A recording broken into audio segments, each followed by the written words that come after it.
এই আপনাদের জিমে ভর্তি হওয়ার আগে আপনারা বলছেন 1 মাসের ভিতরে আমার ওয়েট কমাই দিবেন। এখন 6 মাস হয়ে গেছে, ওজন কমার জায়গায় বেড়ে গেছে 5 কেজি। এখন কি করবেন করেন? তো ভাই আপনি কি নিয়মিত ডায়েট মেনটেন করেন? ভাইয়া আমি ডায়েট 100 তে 100 মেনটেন করি। খাইছি রে, 100 ডায়েট মেনটেন করে। ডায়েট তো আমি নিজে মেনটেন করি। তো ভাইয়া আনা ডায়েটে কি খান? ভাইয়া আমি আর আমার বন্ধু সকালে উঠি মতই পরোটা আর ডাল ভাজি খাই।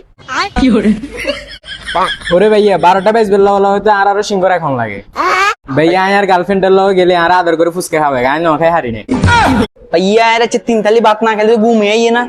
আরে তুই 3 থালি নো ডাইরেক্ট 150 হয়ে যাবি। তুই 3 থালি কম 150 খাইলে তুই আরো মনে কর ওয়েট কমবো। তোর 150 খাইস তুই, তোর গার্লফ্রেন্ড আছে কেন? আমরা কি করলাম জীবন? আর গার্লফ্রেন্ড আছে ভাইয়া, আর গার্লফ্রেন্ডে গাঁ বলে দিন হয়ে যায়।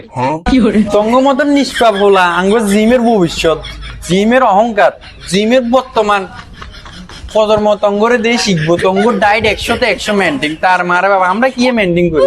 তুই 4 থালি ভাত কর, তোর গার্লফ্রেন্ড তোরে ফুচকা খাওয়াই দে, এটারই তঙ্গ ডায়েট। ইন্নে ডায়েট করে নি তোমরা মনে করো কি শরীর কমাইবে? কইছে তঙ্গ শরীর আর 6 মাসে কি 100 বছরে কমতে নয়। আজ যা বুঝি।